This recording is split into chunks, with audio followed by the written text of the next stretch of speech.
Hi friends, ഇന്ന് ഞാൻ ചെയ്യാൻ പോകുന്നത് സംഭാരം സ്പൈസി ബട്ടർ മിൽക്ക് എന്നുവെച്ചാൽ നമ്മൾ ഈ സദ്യക്കൊക്കെ ഉണ്ടാക്കത്തില്ലേ, ട്രഡീഷണൽ സദ്യക്കൊക്കെ കാണില്ലേ സംഭാരം. അപ്പോൾ അതിനായിട്ട് ഞാൻ ഒരു കപ്പ് തൈര് എടുത്ത് വെച്ചിട്ടുണ്ട്.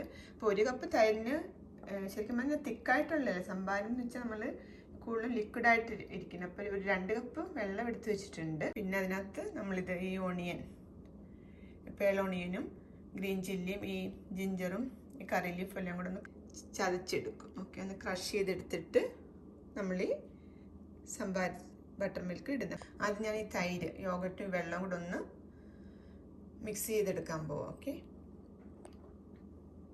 അപ്പോൾ ഞാൻ ഈ വെള്ളവും തൈരില്ലേ, നമ്മൾ തൈര് ഒഴിച്ചും കൂടെ ഒന്ന് ഇത് മിക്സ് ചെയ്തെടുക്കുക. ഇപ്പോൾ ഇതേ ഉണ്ട്, ഈ വെള്ളവും തൈരൂടെ നന്നായിട്ട് മിക്സ് ചെയ്ത് വന്നിട്ടുണ്ട്. ഓക്കെ, ബ്ലെൻഡ് ചെയ്ത് വന്നിട്ടുണ്ട്. ഇനി നമുക്ക് ഓണിയനും ഗ്രീൻ ചില്ലിയൊക്കെ ചതച്ചിടാം.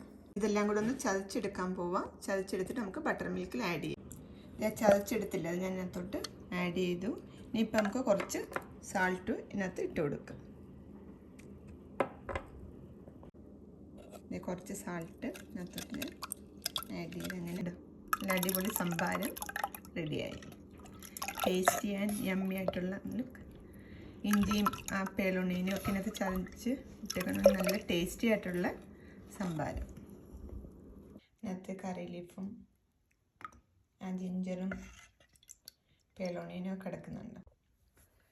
നല്ല യമ്മി ആയിട്ടുണ്ട്. ശരിക്കും ഈ സദ്യക്കൊക്കെ നമ്മൾ ഹെവി ഫുഡ് കഴിച്ചിട്ടിരിക്കുകയായിരിക്കുമല്ലോ. അപ്പം അതൊക്കെ കഴിയുമ്പോൾ നമ്മളിത് കുടിക്കുമ്പം നമ്മുടെ ഡൈജഷനെയൊക്കെ ഹെൽപ്പ് ചെയ്യുന്ന നല്ലൊരു ഡ്രിങ്കാണ് ഇതൊക്കെ.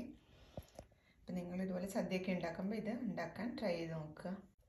നമ്മളിപ്പോൾ ഓണസദ്യക്കും അല്ലാതെ ട്രഡീഷണൽ സദ്യക്കൊക്കെ നമ്മൾ സദ്യ എൻഡ് ചെയ്യുന്നത് ഈ സംഭാരം ഒഴിച്ചാണല്ലോ. അപ്പം അതിനൊക്കെ പറ്റി നല്ലൊരു റെസിപ്പി. അപ്പം നിങ്ങൾ ഇതുപോലെ ഒന്ന് ട്രൈ ചെയ്ത് നോക്കുക. നല്ല അടിപൊളി സംഭാരം നിങ്ങൾക്ക് ഉണ്ടാക്കാൻ പറ്റും. ഓക്കെ, അപ്പോൾ ഇനി വേറൊരു റെസിപ്പിയായിട്ട് നെക്സ്റ്റ് വീക്കിൽ കാണാം. Thanks for watching. ബൈ.